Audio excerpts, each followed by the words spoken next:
بسم الله الرحمن الرحيم بسم الله الرحمن الرحيم. السلام عليكم ورحمة الله وبركاته. الحمد لله رب العالمين والعاقبة للمتقين فلا عدوان إلا على الظالمين. أشهد أن لا إله إلا الله وحده لا شريك له وأشهد أن محمدا عبده ورسوله الذي لا نبي ولا رسول بعده. اللهم فصل وسلم وبارك على عبدك ورسولك محمد وعلى آله وأصحابه أجمعين. اللهم لا علم لنا إلا ما علمتنا إنك أنت العليم الحكيم وتب علينا إنك أنت التواب الرحيم. ثم أما بعد. Alhamdulillah, segala puji bagi Allah Subhanahu wa taala yang telah memberikan kepada kita kenikmatan di atas kenikmatan. Allah Subhanahu wa taala telah menjadikan kita di antara umat Rasulullah sallallahu alaihi wasallam yang Allah Subhanahu wa taala sebutkan di dalam Al-Qur'an, kuntum khaira ummatin ukhrijat linnas. Kalian adalah sebaik-baik umat yang dihadirkan kepada umat manusia. Mudah-mudahan Allah Subhanahu wa taala memudahkan kita untuk menyandang predikat manusia yang baik yang diutus oleh Allah Subhanahu wa taala yang dihadirkan kepada segenap umat manusia.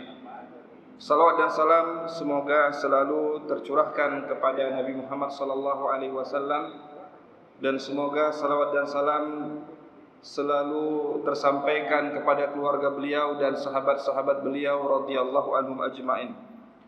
Kaum muslimin dan muslimat yang semoga dirahmati oleh Allah Subhanahu wa taala, kembali lagi kita di majlis Rasulullah sallallahu alaihi wasallam, majlis yang membicarakan tentang aktivitas dan keseharian Rasulullah sallallahu alaihi wasallam.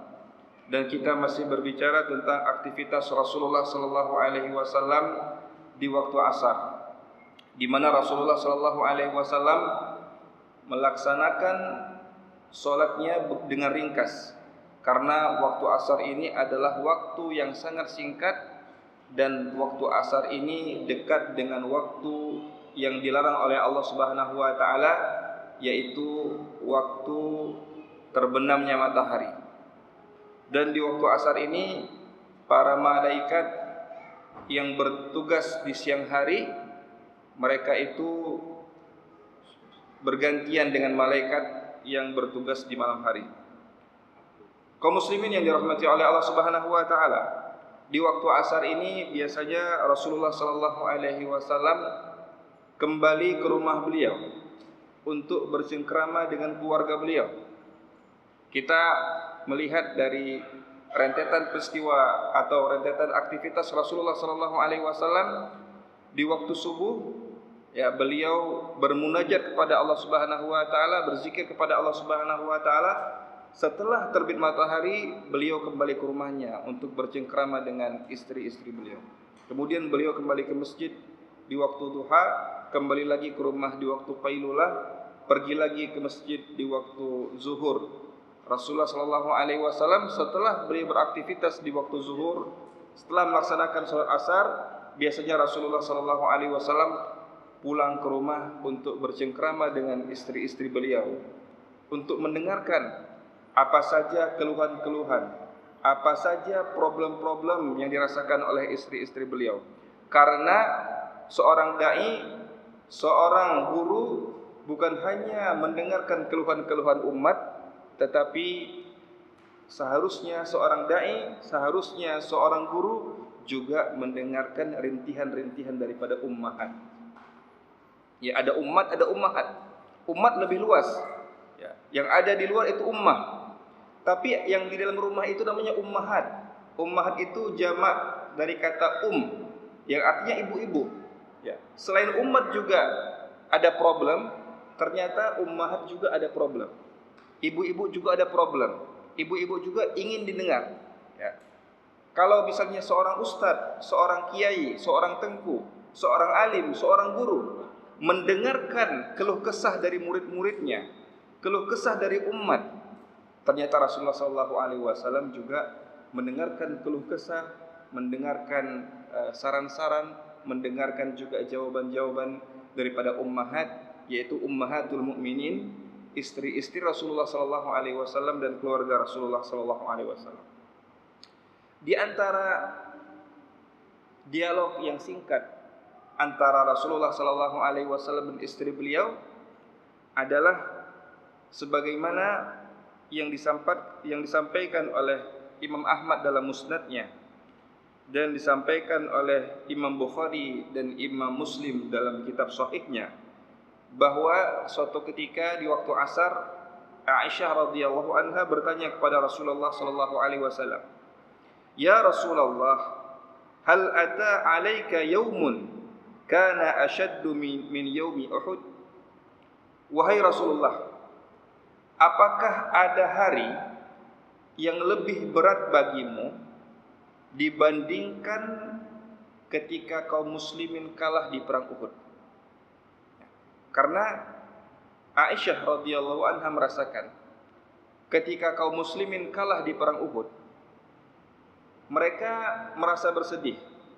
Rasulullah SAW merasa bersedih karena sekitar 70 sahabat syahid di perang Uhud. Dan Rasulullah SAW sangat bersedih karena di antara yang syahid itu adalah pamannya beliau yang bernama Hamzah. Ya, beliau bersedih. Ya. Tetapi Aisyah radhiyallahu anha ingin mengetahui, apakah ada hari, apakah ada peristiwa yang lebih menyedihkan dibandingkan peristiwa Uhud. Ya. Karena setiap peristiwa dan setiap kehidupan Rasulullah SAW itu bermakna. Maka Rasulullah SAW menjawab, "Laqad laqitu min qaumik." Sungguh saya telah merasakan dari kaummu, yaitu dari kaum Quraisy. Wa kana ashaddu ma laqitu minhum yaumal aqabah. Dan hari yang paling sulit yang aku rasakan ketika dulu aku di Mekah, ketika berhadapan dengan Quraisy, adalah hari Aqabah. Hari Aqabah ini artinya ketika Rasulullah SAW merasa berat, ya, setelah ditinggal wafat oleh istri beliau dan ditinggal wafat oleh paman beliau. Kalau istri Rasulullah SAW Khadijah sebagai orang yang selalu menyertai Rasulullah SAW, yang membantu Rasulullah SAW dengan cintanya, dengan hartanya, sedangkan Abu Talib membantu Rasulullah SAW dengan kedudukannya, dengan kehormatannya di tengah-tengah orang Quraisy, maka Rasulullah SAW bersedih atas peristiwa ini. Dan yang membuat sedih Rasulullah SAW adalah di tahun ke-10 kenabian, ketika Rasulullah SAW mengetahui bahwa istrinya yang tercinta wafat, pamannya yang tercinta juga wafat, maka Rasulullah SAW ingin berdakwah ke tempat yang lain. Rasulullah SAW sudah 10 tahun berdakwah di Mekah, tetapi hanya sedikit dari penduduk Mekah yang masuk Islam. Makanya Rasulullah SAW mencari rencana, ingin berdakwah ke tempat yang lain. Ketika Rasulullah SAW bermusyawarah, kemudian Rasulullah SAW melihat dan menganalisa, Rasulullah SAW memilih kota Taif sebagai tempat dakwahnya Rasulullah SAW yang baru. Ketika Rasulullah SAW ingin pergi ke Taif, dan bayangkan Rasulullah SAW pergi ke Taif, ya, bersama dengan anak angkat beliau Zaid bin Harithah, berdua saja. Mereka berdua saja berangkat dari Mekah menuju ke Taif dengan berjalan kaki. Dan untuk kita ketahui, kaum muslimin yang dirahmati oleh Allah Subhanahu wa taala, jarak antara Mekah dengan Taif itu 70 km. Bayangkan, 70 km mereka berdua berjalan kaki. Bagaimana kekuatan fisiknya Rasulullah sallallahu alaihi wasallam ketika itu umurnya Rasulullah sallallahu alaihi wasallam sudah berumur 50 tahun. Kita biasanya umur 50 tahun itu sudah mendekati masa pensiun. Ya, sehingga kira-kira apa kegiatan. Tapi Rasulullah SAW di umur 50 tahun beliau berjalan kaki dari Mekah menuju ke Taif yang jaraknya sekitar 70 km. Begitulah kekuatan fisiknya Rasulullah SAW. Sampai Rasulullah SAW ke Taif, Rasulullah SAW berdakwah. Bukan 1 hari, bukan 2 hari. Rasulullah SAW berdakwah hampir 2 minggu. Mendatangi kabilah ini ditolak, mendatangi kabilah yang di sana ditolak, mendatangi kabilah yang ketiga ditolak. Ya, semua ditolak. Bayangkan seorang Rasul, kekasih Allah Subhanahu wa taala, orang yang paling dicintai oleh Allah Subhanahu wa taala di atas permukaan bumi ini, ketika berdakwah ke Taif semua ditolak. Semua kabilah, semua suku menolak Rasulullah sallallahu alaihi wasallam. Hasilnya apa? Hasilnya, ya, ketika Rasulullah sallallahu alaihi wasallam mau bergerak pulang dari Taif menuju ke Mekah, Rasulullah sallallahu alaihi wasallam dilempari dengan batu, dilempari dengan benda-benda yang keras, ya. Siapa yang melemparnya? Yang melemparnya itu anak-anak, ya, dan pemuda-pemuda yang ada di Taif. Anak-anak disuruh, ya, untuk melempar Rasulullah sallallahu alaihi wasallam. Sehingga Rasulullah sallallahu alaihi wasallam dan Zaid bin Harithah, ya, wajah mereka, tubuh mereka berdarah-darah semuanya, dilempar. Ya. Dan kita tahu bahwa Rasulullah sallallahu alaihi wasallam sempat beristirahat sebentar di satu kebun yang penjaganya adalah Addas. Addas ini adalah seorang Nasrani yang beliau akhirnya nanti beriman dengan kerasulannya Rasulullah sallallahu alaihi wasallam, beriman dengan Allah Subhanahu wa taala, beriman dengan Rasulullah sallallahu alaihi wasallam.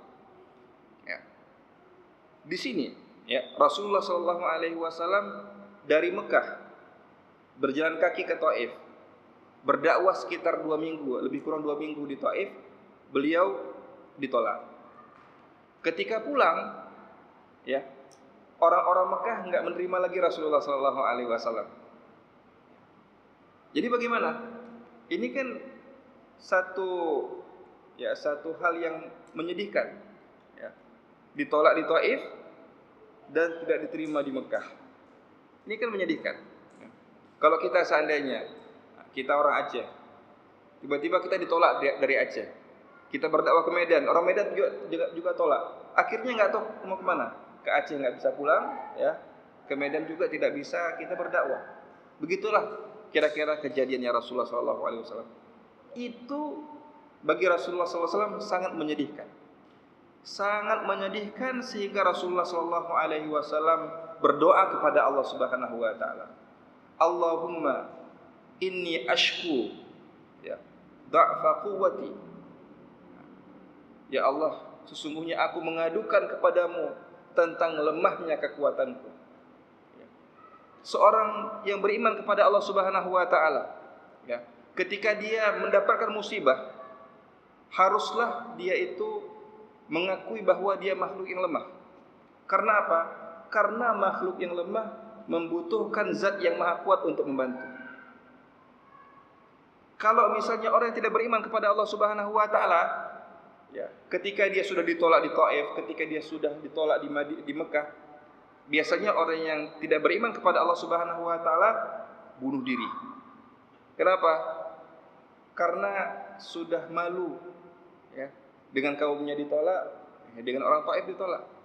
Tetapi Rasulullah SAW berdoa kepada Allah, ya Allah, sesungguhnya aku banyak dosa, sesungguhnya aku sangat lemah, sesungguhnya aku tidak berdaya, ya Allah, ya, mengakui kelemahan di hadapan Allah Subhanahu wa taala. Ya.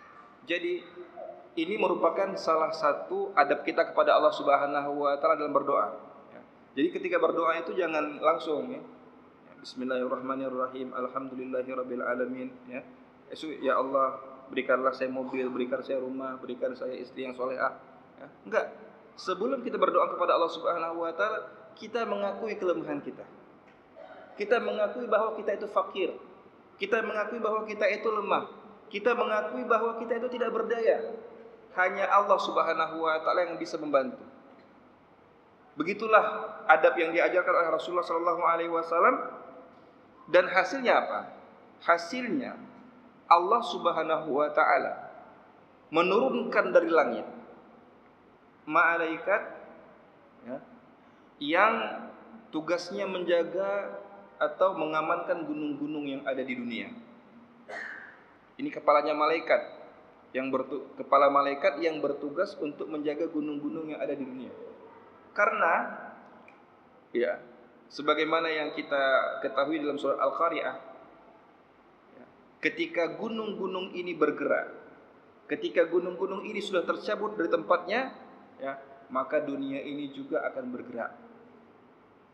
Akan terjadi pergesekan-pergesekan sehingga dunia ini, ya, bisa terpecah dan sebagainya. Karena Allah Subhanahu wa taala menjadikan gunung-gunung itu seperti pasak, ya. Dan gunung itu seperti pasak yang tugasnya untuk menguatkan bumi. Malaikat gunung, malaikat yang menjaga gunung, ya, diturunkan oleh Allah Subhanahu wa taala untuk bertemu dengan Rasulullah sallallahu alaihi wasallam. Dan beliau berkata, "Ya Muhammad, wahai Muhammad, innallaha qad sami'a qaula qaumika lak." Sesungguhnya Allah Subhanahu wa taala telah mendengarkan perkataan kaummu untukmu. Wa ana malakul jibal, dan saya adalah malaikat yang bertugas untuk menjaga gunung-gunung yang ada di dunia ini. Wa qad ba'athani rabbuka ilaik, dan Allah Subhanahu wa taala yang mengutusku untukmu. Ini merupakan bantuan dari Allah Subhanahu wa taala. La ta'murni bi amri, silahkan kamu perintahkan aku dengan perintah apa saja. Fima syi', apa yang kamu kehendaki. In syi'ta an utbiqa alaihimul akhsyabain, jikalau engkau mau, saya akan menjatuhkan 2 gunung besar, ya, di atas mereka. Jadi di Mekah itu atau di Hijaz ada 2 gunung besar. Di antaranya adalah Gunung Tihama. Gunung Tihama itu adalah, kalau seperti kita di Sumatera itu seperti Bukit Barisan. Gunung yang panjang, gunung yang terkenal. Apa kata Rasulullah sallallahu alaihi wasallam? Menunjukkan jernihnya hatinya Rasulullah sallallahu alaihi wasallam. Menunjukkan tentang bersihnya hatinya Rasulullah sallallahu alaihi wasallam. Beliau, ya, berdakwah 10 tahun di Mekah ditolak. Berdakwah sekitar 2 pekan di Taif ditolak. Dan Rasulullah sallallahu alaihi wasallam tidak sedikit pun menaruh dendam kepada orang-orang Quraisy. Beliau mengatakan dengan perkataan emas yang kita sebagai umatnya haruslah bisa berlapang dada sebagaimana Rasulullah sallallahu alaihi wasallam. Rasulullah sallallahu alaihi wasallam saja tidak marah, maka kita sebagai umatnya harus belajar dari Rasulullah sallallahu alaihi wasallam. Apa kata Rasulullah sallallahu alaihi wasallam? Bal arju an yukhrijallahu min aslabihim man ya'budullaha wahdahu la yusyriku bihi syai'a. Tidak, saya tidak setuju, ya, mereka itu dijatuhkan gunung ke atas mereka. Enggak, saya enggak setuju. Tapi saya berharap kepada Allah Subhanahu wa taala, mudah-mudahan akan lahir dari keturunan mereka orang-orang yang menyembah Allah Subhanahu wa taala dan tidak sedikit pun menyekutukan Allah Subhanahu wa taala dengan yang lainnya. Allahu akbar. Ini akhlaknya Rasulullah sallallahu alaihi wasallam. Beliau tidak dendam. Ya, beliau bahkan mengatakan, mudah-mudahan kalau mereka enggak masuk Islam biarlah. Karena mereka telah menolak, biarlah. Tapi saya berharap anak cucu mereka, keturunan mereka bisa menjadi orang-orang yang menyembah Allah Subhanahu wa taala dan tidak mensekutukan Allah Subhanahu wa taala dengan yang lainnya. Hasilnya apa? Hasilnya ketika generasi mereka sudah selesai, generasi mereka sudah mati, kita melihat ya sampai sekarang bahwa penduduk Taif itu adalah orang-orang Islam yang istiqomah dengan keislamannya dengan izin Allah Subhanahu wa taala. Itu atas doa dari Rasulullah sallallahu alaihi wasallam. Makanya seorang dai, seorang guru, seorang ustadz, seorang kiai itu kalau dia itu penuh dendam, itu berarti belum cocok jadi ustadz, belum cocok jadi dai, belum cocok jadi guru. Seorang guru itu tidak pendendam. Rasulullah SAW enggak dendam. Tapi kalau misalnya dia dendam, itu artinya dia belum cocok untuk menjadi seorang guru, belum cocok untuk menjadi seorang kiai. Dan ini yang diajarkan oleh Rasulullah SAW. Beliau termasuk orang-orang yang sabar ya dalam berdakwah, dan beliau katakan bahwa hari yang paling menyedihkan, hari yang paling membuat beliau itu gundah adalah ketika beliau ditolak di Mekah dan juga beliau ditolak di Taif. Kaum muslimin yang dirahmati oleh Allah Subhanahu wa taala, di antara pembicaraan atau dialognya Rasulullah sallallahu alaihi wasallam di waktu asar dengan para istri-istri beliau adalah ketika Rasulullah sallallahu alaihi wasallam mengatakan kepada Aisyah radhiyallahu anha, "Man husiba yaumal qiyamati 'udzib." Barang siapa yang dihisab di hari kiamat, maka dia akan diazab oleh Allah Subhanahu wa taala. Ini kaidah. Orang yang dihisab oleh Allah Subhanahu wa taala di akhirat nanti, dia pasti akan diazab oleh Allah Subhanahu wa taala. Mudah-mudahan Allah Subhanahu wa taala memudahkan kita untuk masuk ke dalam surga Allah Subhanahu wa taala tanpa azab dan tanpa hisab. Amin ya rabbal alamin. Kaidahnya adalah barang siapa yang dihisab oleh Allah Subhanahu wa taala, pasti dia akan diazab oleh Allah Subhanahu wa taala. Kemudian dengan kecerdasan Aisyah, Rasulullah sallallahu alaihi wasallam mencintai Aisyah bukan hanya sekedar kecantikannya saja, bukan. Rasulullah sallallahu alaihi wasallam mencintai Aisyah karena Aisyah adalah wanita yang paling cerdas di kalangan umatnya Rasulullah sallallahu alaihi wasallam. Jadi afqahu nisa'i ummati Muhammad, ya. Wanita yang paling cerdas di kalangan umatnya Nabi Muhammad itu adalah Aisyah radhiyallahu anha. Aisyah radhiyallahu anha yang beliau menghafal Al-Qur'an, beliau menghafal hadis-hadis Rasulullah sallallahu alaihi wasallam, bertanya kepada Rasul, "Bukankah ada dalam firman Allah Subhanahu wa taala dalam surat Al-Insyiqaq ayat yang ke-8 Allah Subhanahu wa taala berfirman, "Fasawfa yuhasabu hisaban yasira." Sungguh ya, di antara hamba Allah Subhanahu wa taala akan dihisab dengan hisab yang ringan. Ya. Jadi hisab itu ada dua. Ada hisab yang ringan, ada hisab yang berat. Hisab yang ringan, sebagaimana kata Rasulullah sallallahu alaihi wasallam, "Laisa dzalikal hisab." Kalau hisaban yasira itu tidak dihitung hisab yang diazab oleh Allah Subhanahu wa taala. Innama dzalikal ardh. Yang dimaksud dengan hisaban yasira, hisab yang ringan itu adalah Allah Subhanahu wa taala hanya menunjukkan ya, bahwa kita pernah berbuat dosa. Tetapi karena kita bertaubat kepada Allah Subhanahu wa taala, maka Allah Subhanahu wa taala mengampuni. Karena hisab ini, kaum muslimin yang dirahmati oleh Allah Subhanahu wa taala, adalah saat-saat yang paling mendebarkan. Karena ketika hisab nanti hanya ada kita dengan Allah Subhanahu wa taala, tidak ada penterjemah antara Allah dan kita. Allah Subhanahu wa taala bertanya kepada kita. Mudah-mudahan Allah Subhanahu wa taala memudahkan kita. Allah bertanya tanpa ada penterjemah. Yang dimaksud dengan hisaban yasira, Hisab yang ringan itu adalah Allah Subhanahu wa taala cuman katakan, wahai fulan bin fulan dari kabilah fulan, ya, pada tanggal sekian, jam sekian kamu pernah mencuri. Betul? Betul. Dan setelah itu kamu bertobat kepadaku, pada Allah Subhanahu wa taala? Iya. Dan kamu mengembalikan harta curian itu? Iya. Kalau seperti itu kamu sudah diampuni. Jadi Allah Subhanahu wa taala cuma ingin menjelaskan bahwa kita ada dosa. Tapi dengan rahmat Allah, dengan kasih sayang Allah, kita dibebaskan dari dosa tersebut. Ya, karena apa? Karena kita minta ampun kepada Allah Subhanahu wa taala. Bayangkan, ya, Allah Subhanahu wa taala mempunyai catatan kebaikan dan catatan keburukan masing-masing kita. Ya, kita tidak tahu karena Allah Subhanahu wa taala menyebutkan dalam Al-Qur'an kitab.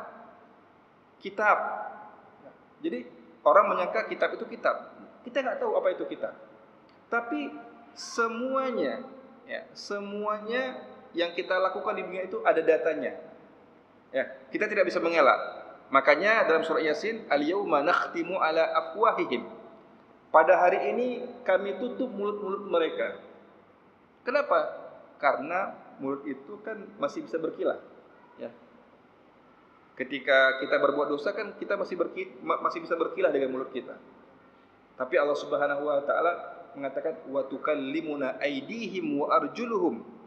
Akan tetapi kalau misalnya mulutnya berdusta, Allah Subhanahu wa taala menjadikan tangan-tangan dan kaki-kaki mereka berbicara. Bagaimana? Wallahu a'lam. Intinya tangan bisa berbicara, kaki bisa berbicara. Itu dihisab oleh Allah Subhanahu wa taala. Jadi hisaban yasira itu artinya adalah Allah Subhanahu wa taala hanya menunjukkan kamu pernah berbuat dosa? Iya. Kamu sudah bertobat? Iya. Saya maafkan, kata Allah. Hari selanjutnya, kamu pernah berbuat ini? Ya, kamu pernah menyakiti hati orang tuamu? Iya. Setelah itu kamu meminta maaf kepada orang tuamu? Iya. Setelah itu kamu bertobat kepadaku? Iya. Maka sudah saya ampuni. Jadi Allah Subhanahu wa taala hanya sekedar, ya, menampakkan saja. Ini kamu pernah berbuat dosa, kamu minta ampun, saya ampuni. Ya. Tapi ada di antara hamba Allah Subhanahu wa taala yang enggak ada hisab. Jadi ada hisaban yasira, hisab yang ringan. Ada enggak ada hisab? Enggak ada hisab itu apa? Allah Subhanahu wa taala mengatakan, "Udah, kamu enggak dihisab, langsung terus kamu masuk ke dalam surga Allah Subhanahu wa taala." Mudah-mudahan kita termasuk di antara hamba-hamba Allah Subhanahu wa taala yang masuk surga tanpa hisab. Amin ya rabbal alamin. Jadi Rasulullah SAW mengatakan bahwa, ya, orang yang dicecar pertanyaan oleh Allah Subhanahu wa taala nanti ketika hisab, ya, kamu pernah berbuat dosa pada hari ini, pada tanggal sekian, pada jam sekian, pada detik sekian? Iya. Pernah berbuat dosa, pernah bertobat? Enggak pernah bertobat. Ya. Itu kalau misalnya dicecar dengan pertanyaan, kita saja kaum muslimin yang dirahmati Allah Subhanahu wa taala, ada polisi, ya, ada polisi yang mencecar kita. Itu kita mungkin berkeringat, ya, apalagi dengan todongan pistol misalnya. Kita takutnya luar biasa. Tetapi ini Allah Subhanahu wa taala, Tuhan yang tidak bisa kita tipu. Kalau mulut kita menipu, Allah Subhanahu wa taala mengatakan, wahai tangan berbicara, wahai kaki berbicara. Ngeri. Kalau kita sekarang ada istilahnya apa? Ada alat untuk mengetes kebohongan, ya. Dengan alat untuk mengetes kebohongan, kita takut untuk menipu, kita takut untuk berbohong. Kenapa? Saya khawatir jangan-jangan ini alat ini nanti akan mengatakan saya berbohong. Tapi Allah Subhanahu wa taala mempunyai, ya, mempunyai satu cara yang lebih canggih lagi. Bukan hanya sekedar alat, tetapi kalau misalnya mulut. Ketika mulut ditanya, apakah kamu pernah mencuri tanggal sekian, jam sekian, detik sekian? Sebenarnya dia mencuri, tapi dia mengatakan tidak. Maka Allah menutup mulutnya dan mengatakan, wahai tangan berbicara, apakah kamu pernah mencuri? Tangan enggak pernah berbohong, mengatakan iya. Kaki, apakah kamu pernah berjalan di malam hari untuk mencuri rumah ini? Iya. Ya. Makanya ketika kita sudah ketika kita sudah dihisab oleh Allah Subhanahu wa taala, maka artinya artinya manusia itu akan diazab oleh Allah Subhanahu wa taala, ya. Oleh karena itu, kaum muslimin yang dirahmati oleh Allah Subhanahu wa taala, Umar bin Khattab radhiyallahu anhu mengatakan dalam perkataan beliau yang populer, hasibu anfusakum qabla an tuhasab. Hisablah diri kalian, evaluasilah diri kalian sebelum kalian dievaluasi oleh Allah Subhanahu wa taala. Karena ketika kita di dunia ini kita evaluasi, kita bertaubat kepada Allah Subhanahu wa taala, kita evaluasi, kita kembali kepada Allah Subhanahu wa taala. Tapi kalau sudah dievaluasi oleh Allah Subhanahu wa taala, maka kita tidak akan pernah lagi selamat. Ketika kita sudah dievaluasi oleh Allah Subhanahu wa taala dengan hisaban asira, dengan hisab yang berat, maka kita tidak akan lagi selamat kecuali dengan rahmat Allah Subhanahu wa taala. Dan Allah Subhanahu wa taala Arhamur Rahimin, zat yang paling rahmat, zat yang paling kasih sayang. Tetapi kita jangan main-main dengan kasih sayang Allah Subhanahu wa taala. Kaum muslimin yang dirahmati oleh Allah Subhanahu wa taala, di antara pembicaraan Rasulullah sallallahu alaihi wasallam dengan istrinya adalah pembicaraan beliau dengan Hafsah bintu Umar ibn al-Khattab radhiyallahu anhuma. Suatu ketika Rasulullah sallallahu alaihi wasallam mengatakan kepada Hafsah, inni la arju alla yadkhulan nara ahadun insyaallah taala mimman syahida badran wal hudaybiyah. Saya berharap kepada Allah Subhanahu wa taala, saya meminta kepada Allah Subhanahu wa taala supaya para sahabat yang ikut perang Badar dan sahabat yang ikut sulhul Hudaybiyah tidak dimasukkan ke dalam neraka oleh Allah Subhanahu wa taala. Karena apa? Karena orang yang ikut perang Badar adalah orang-orang yang terpilih. Orang yang ikut perang Badar adalah orang-orang yang sudah ditazkiyah oleh Rasulullah SAW. Orang yang ikut sulhul Hudaybiyah adalah orang-orang yang sudah teruji keimanannya. Ya, jumlah mereka itu, ya, ketika itu sekitar lebih dari 1.000 sahabat yang ikut sulhul Hudaybiyah. Mereka yang ikut perang Badar dan ikut sulhul Hudaybiyah adalah orang-orang yang teruji keimanannya. Karenanya Rasulullah SAW meminta kepada Allah Subhanahu wa taala supaya mereka tidak dimasukkan ke dalam api neraka. Kemudian lihatlah, istri Rasulullah SAW itu bukan aji mumpung jadi istri Rasulullah SAW, bukan. Istri-istri Rasulullah SAW itu sebagaimana yang saya katakan tadi adalah orang-orang yang cerdas, orang-orang yang berpendidikan, orang-orang yang suka membaca Al-Quran, orang-orang yang suka mentelaah hadis-hadis Rasulullah SAW. Ketika mendengarkan sabda Rasulullah SAW bahwa saya berharap tidak ada yang masuk neraka, ya, orang yang ikut perang Badar dan orang yang ikut sulhul Hudaybiyah. Apa kata Hafsah?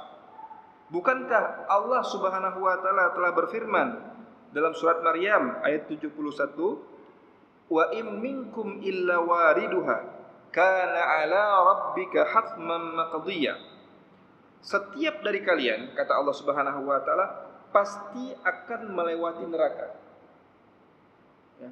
Setiap dari manusia, setiap dari jin pasti akan melewati neraka jahanam. Itu kata Allah Subhanahu wa taala dalam surat Maryam ayat 71. Kana ala rabbika hatman maqdiyya. Dan yang demikian itu bagi Tuhanmu adalah perkara yang tidak bisa diubah. Artinya Allah Subhanahu wa taala sudah menetapkan setiap dari manusia, setiap dari jin pasti akan melewati neraka jahanam. Bagaimana tafsirannya? Tafsirannya adalah bahwa sirat, ya, as-sirat, jembatan. As-sirat atau jembatan yang tipisnya lebih tipis daripada rambut, yang tajamnya lebih tajam dari pedang itu membentang di antara perut neraka jahanam. Jadi sirat. Jadi sirat itu adalah checkpoint kedua sebelum kita masuk ke dalam surga atau masuk ke dalam neraka. Mudah-mudahan Allah mudahkan kita masuk ke dalam surga, dalam surganya. Jadi checkpointnya apa? Ada sirat, setelah sirat ada kantarah. Setelah kantarah nanti baru ada neraka atau surga. Jadi panjang perjalanan dari dunia ya menuju ke kampung akhirat itu panjang sekali. Ya, panjang sekali ya, rentetannya. Ya, ketika di sirat ini, sirat itu yang lebih tipis daripada rambut, lebih tajam daripada pedang, dan di samping sirat itu ada seperti kalalib. Kalalib itu seperti besi ya, atau seperti seperti halangan ya. Bayangkan sudah setipis rambut, sudah setajam pedang, ada lagi halangan yang mengganggu ya. Ada yang berjalan itu dengan merangkak, ada yang berjalan itu dengan berjalan biasa, ada yang berlari, ada yang secepat kuda, ada yang secepat kilat ya. Ada yang begitu dia masuk ke sirat ya, baru jalan ke sirat sudah sampai ke kantorah dan sebagainya ya. Macam-macam. Berdasarkan apa? Bukan berdasarkan kekuatan kita, tapi berdasarkan keimanan kita kepada Allah Subhanahu wa taala.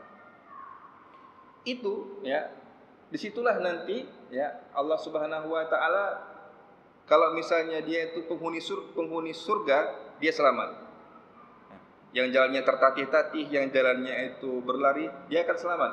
Tapi kalau orang yang masuk neraka ya, begitu dia berjalan dari sirat ya, kemudian dia berjalan, kalau dia penghuni neraka, dia akan dijatuhkan langsung ke dalam neraka jahanam. Langsung dijatuhkan ke dalam neraka jahanam. Langsung masuk neraka. Orang yang selamat ya, orang yang selamat sampai ke ujung sirat, dia itu masih ada yang namanya kantarah, itu checkpoint terakhir. Kantarah itu adalah untuk mengecek ya, apakah hati-hati penghuni surga itu sudah bersih. Karena hati penghuni surga itu ya, tidak ada lagi yang namanya hasad, tidak ada lagi yang namanya dengki, tidak ada lagi yang namanya iri, tidak ada lagi yang namanya suudzon dan sebagainya. Jadi pembersihan terakhir sebelum masuk surga itu adalah kantarah.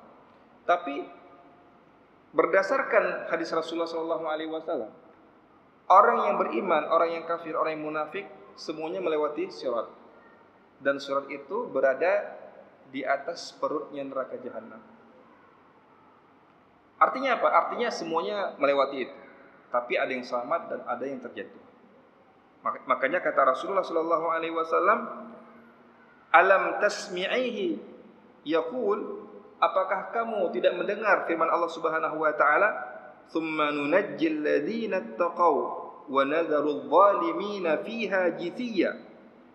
Kemudian kami menyelamatkan orang-orang yang bertakwa kepada Allah Subhanahu wa taala, dan kami membiarkan orang-orang yang zalim ya, mereka itu tertatih-tatih, mereka itu merangkak dan akhirnya mereka jatuh ke dalam api neraka. Kaum muslimin yang dirahmati oleh Allah Subhanahu wa taala.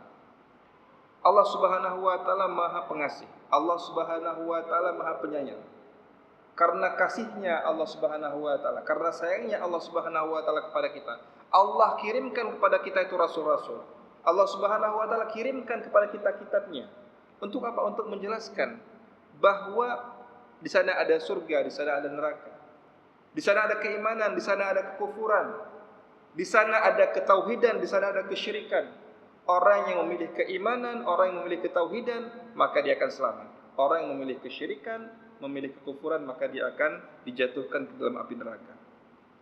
Kaum muslimin yang dirahmati oleh Allah Subhanahu wa taala, dari sini ya kita bisa melihat bahwa ternyata kualitas dialognya Rasulullah sallallahu alaihi wasallam dan keluarga beliau itu masya Allah. Ya.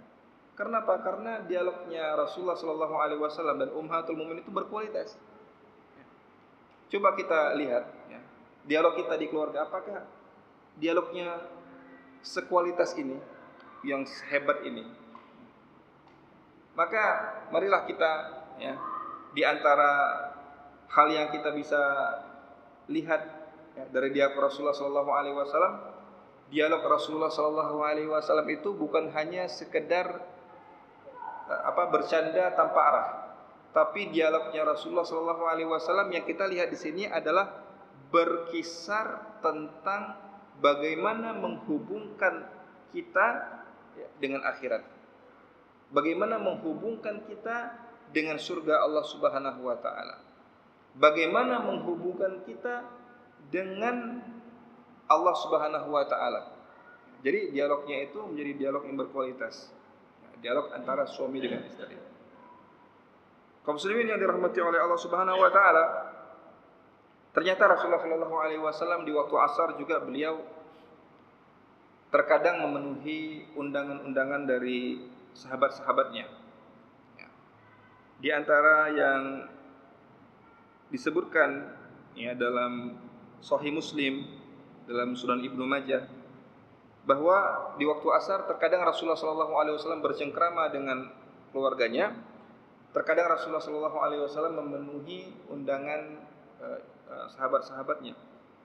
Di antaranya adalah Rasulullah sallallahu alaihi wasallam diundang untuk hadir salat asar di perkampungan Bani Salimah. Perkampungan Bani Salimah itu adalah perkampungan yang sekarang ini menjadi tempat Masjid Qiblatain. Kalau misalnya kita ke Madinah ada Masjid Qiblatain, kira-kira perkampungan Bani Salimah itu di dekat dengan Masjid Qiblatain. Rasulullah sallallahu alaihi wasallam berjalan ke Masjid Qiblatain atau ke perkampungan Bani Salimah. Kemudian Rasulullah sallallahu alaihi wasallam di sana diminta untuk menyembelih unta. Masya Allah. Jadi Rasulullah sallallahu alaihi wasallam saking para sahabat cinta dengan Rasulullah sallallahu alaihi wasallam, untuk menyembelih unta, untuk menyembelih hewan, itu mereka itu meminta Rasulullah sallallahu alaihi wasallam. Dan Rasulullah sallallahu alaihi wasallam datang. Padahal kaum muslimin yang dirahmati Allah Subhanahu wa taala, tugasnya Rasulullah itu enggak sedikit. Kadang-kadang kita jangankan itu, kita disuruh untuk datang undangan, enggak disuruh sembelih sendiri, enggak disuruh untuk menguliti sendiri, enggak disuruh untuk bantu masak. Kita cuma disuruh datang undangan. Kadang-kadang kita sibuk. Ada undangan sana, saya sibuk. Padahal enggak disuruh apa-apa, cuma disuruh datang makan. Enggak disuruh kasih hadiah, enggak disuruh, cuma disuruh datang, diundang. Rasulullah sallallahu alaihi wasallam bukan hanya diundang, Rasulullah diminta untuk menyembelih unta. Rasulullah sallallahu alaihi wasallam bahkan membantu para sahabat untuk masak. Bagaimana tawadhu'nya Rasulullah sallallahu alaihi wasallam. Dan ketika itu, Rasul itu bukan masyarakat biasa seperti kita. Rasul itu presiden. Seperti presiden.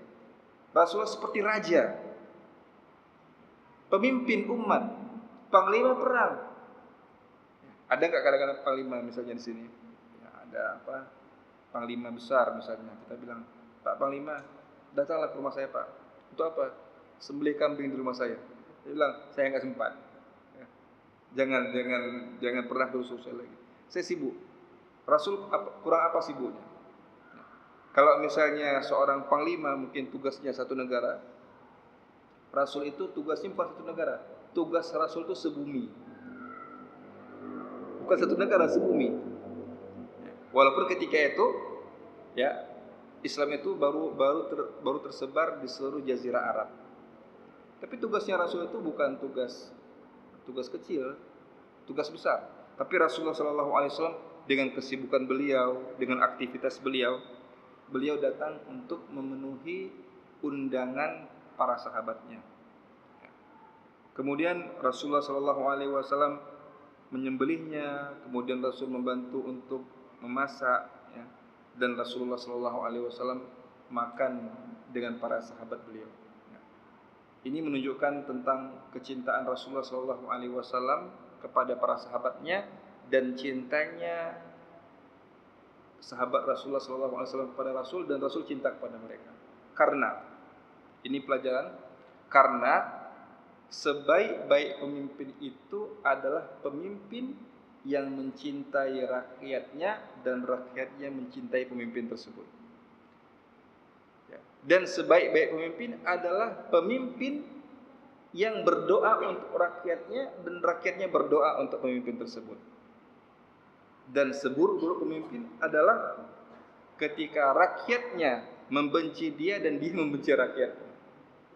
Dan seburuk-buruk pemimpin adalah orang yang dia melaknat rakyatnya dan rakyatnya melaknat dia. Tapi Rasulullah SAW tidak. Rasulullah SAW mencintai para sahabat dan para sahabat mencintai Rasulullah SAW. Rasulullah SAW berdoa untuk kebaikan para sahabat dan para sahabat berdoa untuk kebaikan Rasulullah SAW. Maka Rasul adalah sebaik-baik pemimpin yang diutus oleh Allah Subhanahu wa taala kepada umat manusia. Kaum muslimin yang dirahmati oleh Allah Subhanahu wa taala, mudah-mudahan kita bisa mengambil banyak pelajaran dari aktivitas Rasulullah sallallahu alaihi wasallam. Bagaimana Rasulullah sallallahu alaihi wasallam bisa membagi waktu beliau. Ada waktu untuk beliau sendiri, ada waktu untuk keluarga beliau, ada waktu untuk masyarakat beliau, ada waktu untuk anak kecil, ada waktu untuk anak muda, ada waktu untuk memberikan pelajaran, ada waktu untuk memenuhi undangan. Rasulullah sallallahu alaihi wasallam bisa memanajemen waktu dengan baik, ya, sehingga Rasulullah sallallahu alaihi wasallam mempunyai hablum minallah yang sangat baik dan Rasulullah sallallahu alaihi wasallam mempunyai hablum minan nas yang baik. Mudah-mudahan kita bisa meneladani Rasulullah sallallahu alaihi wasallam dalam aktivitas kita, dalam keseharian kita. Dan marilah kita tutup majelis kita dengan doa kafaratul majelis. Subhanakallahumma wa bihamdika asyhadu an la ilaha illa anta astaghfiruka wa atubu ilaik. Assalamualaikum warahmatullahi wabarakatuh.